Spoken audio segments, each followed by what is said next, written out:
Hi there, and thanks for taking the time to learn about submitting your academic alerts via Navigate360, Kane University Student Success Management System. This video tutorial will go step by step through the process of submitting your alert at weeks 5 and 10 of the spring semester. For additional questions, feel free to reach out to navigatesupport@kane.edu. On the Friday of the academic alert cycle, you will receive an email from navigatesupport@kane.edu containing instructions for submitting your academic alerts and an individualized link. To get started, you'll want to select on the individualized link accessible to you towards the bottom of the communication.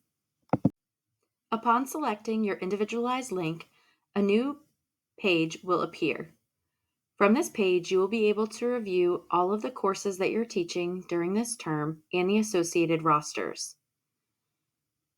The page is broken down into 5 columns. The first column is student name.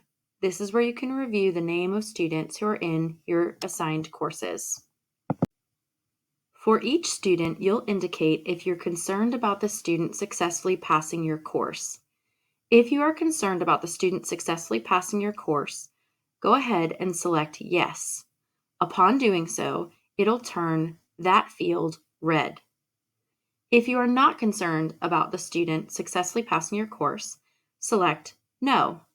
That will turn that row green. It is important to note that if you are indicating that a student is at risk for passing your course, you will be required to submit an alert in the third column. From the third column, you are able to submit any alerts or referrals for your students. There are 5 options available to you for the academic alert cycle. The first is if the student is exceeding course expectations. This is for students who are doing exceptionally well in your course content and going above and beyond in their performance. Second, you can submit an alert for students who are meeting course expectations.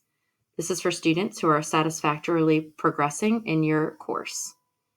Third, you can submit an alert for students who are not meeting course expectations. If a student is not meeting course expectations, it is incredibly important to provide comments and insights into why. A little bit more on this in a few moments. The fourth option available to you is to indicate if a student needs assistance in accessing course materials or textbooks. This is more about the materials necessary to support the student in being successful in your course. For example, if a student does not have access to textbooks or they need access to a laptop or lab materials, go ahead and select this alert option. The fifth option available is to recommend a student for learning support services, including tutoring, writing, public speaking, or supplemental instruction. If you submit this alert, it'll connect the student with the learning support services available through the NTLC. The next column indicates how many absences a student has had.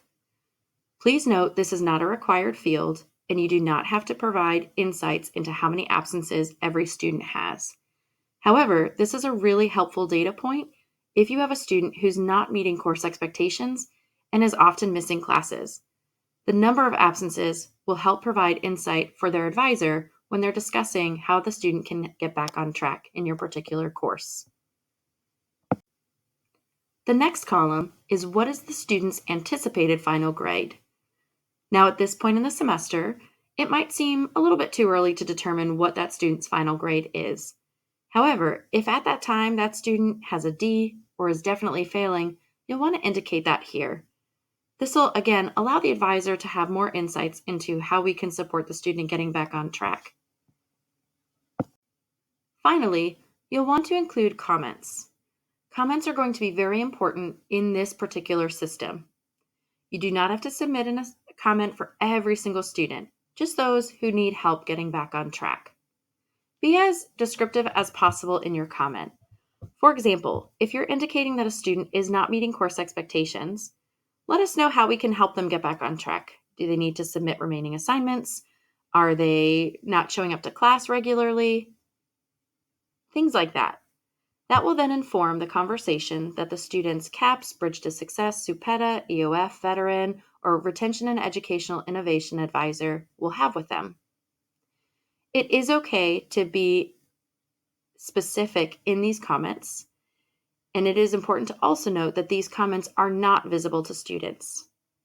In the event that a student should consider withdrawing from your course, it is important to indicate that in the comments section, as this will inform a very different conversation with the student. At the very bottom of your academic alerts screen, you will see two options available to you. The first is to submit only marked students, but you're not done.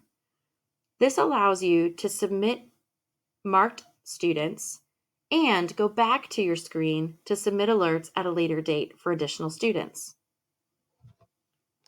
The second option is submit unmarked students as not at risk. I'm all done. In this case, you can actually submit an alert, say for 5 students in your section, and then select this option to indicate that the rest of the students are not at risk. This will successfully complete your alert submissions. Within Navigate360, accessible to you from the quick links, you will be able to access your professor home screen. From the bottom of your professor home screen, you'll be able to view and track progress of all submitted alerts. For example, if you recommend a student to Learning Support Services, you'll be able to select Manage Case from the bottom of your screen and see comments from the Learning Commons team. Did the student make it to tutoring? Are they going for regular appointments? Or were we not successfully able to connect with them? This is a really nice way to be in constant communication about the support that's being provided to students based on your feedback. If you're finding that there is an alert that's been opened for an extended period of time, you'll also have access to the alert owner or case owner in this case. Feel free to reach out to them just as a follow-up if it's necessary. That covers everything you need to know at this time related to submitting academic alerts through Navigate360. If you have any questions about this process, again, feel free to reach out to navigatesupport@kane.edu. While we're in our first term of using academic alerts in Navigate, we encourage you to provide us with your feedback, good and bad. As we continue to collaborate as a community, we'll be able to build out this system to support business processes and, most importantly, the success of our students. Thanks for watching.